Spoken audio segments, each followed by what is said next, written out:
Hello Hello， 胖妮儿来喽！继续跟胖妮聊剧看人生，订阅胖妮，更新不迷路。人群中最厉害的那个人，不是开局抓了一手好牌，顺风顺水打完的人，而是那个明明抓了一手烂牌，却有能力逆风翻盘的人。知否这部剧中能够将婚姻经营好的人不少，比如明兰、如兰、海市，但是这几个人属于开局抓了一手好牌的类型。譬如明兰，无论她在婚后曾面对多么复杂的局面，顾廷烨从始至终都站在她的身后。她和顾廷烨之间的关系一直是后者主动，明兰被动，能把这样的关系经营好，体现不出一个人的真本事。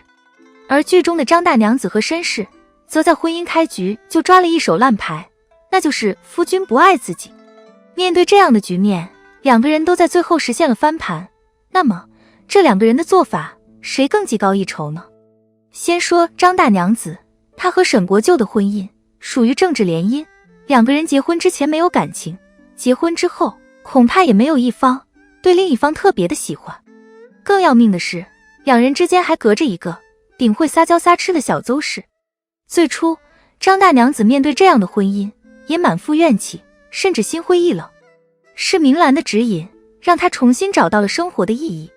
当然我们从这里也可以看出明兰的婚姻态度，合得来最好，合不来就放弃对方，自己找乐子。张大娘子的想法与明兰契合，在她拆丫鬟找出自己的马球杆的时候，其实她在内心深处已经将沈国舅轻轻放下了。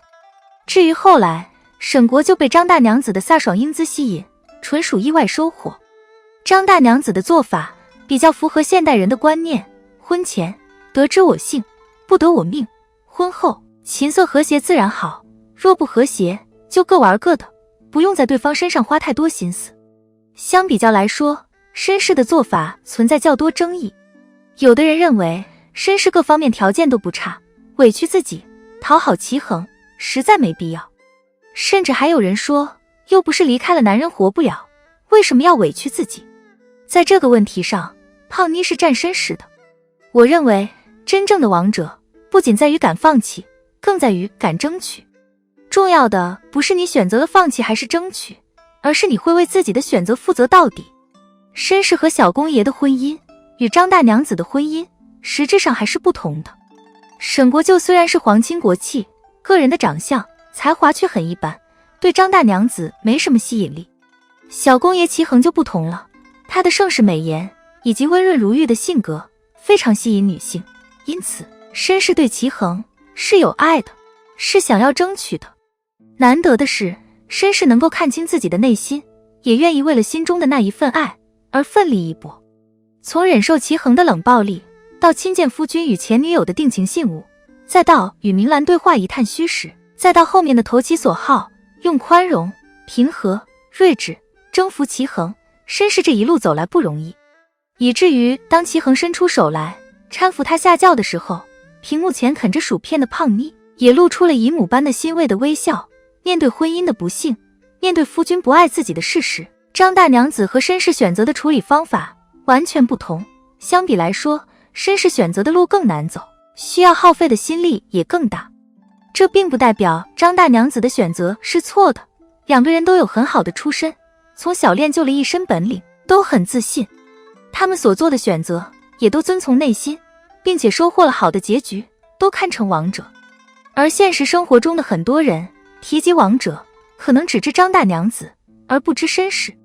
他们认为女性只有在爱情关系中占据绝对的优势地位，将对方召之即来挥之即去，才能彰显女王范儿。女性只有在婚姻关系中一言不合就敢提离婚，才是人格独立。他们不知道承认爱一个人，愿意为了心中所爱适当迎合对方，也能彰显自信。为了维护一段关系，能够有所收敛，有所牺牲，也是勇敢。任何关系中放低姿态并不丢人，容易被他人干扰，被潮流裹挟，被女德束缚，亦或被煽动两性对立的言论洗脑，从而迷失自己，才最丢人。好了，本期的影片就到这里。喜欢胖妮，辛苦给影片点赞，订阅胖妮，下期更精彩。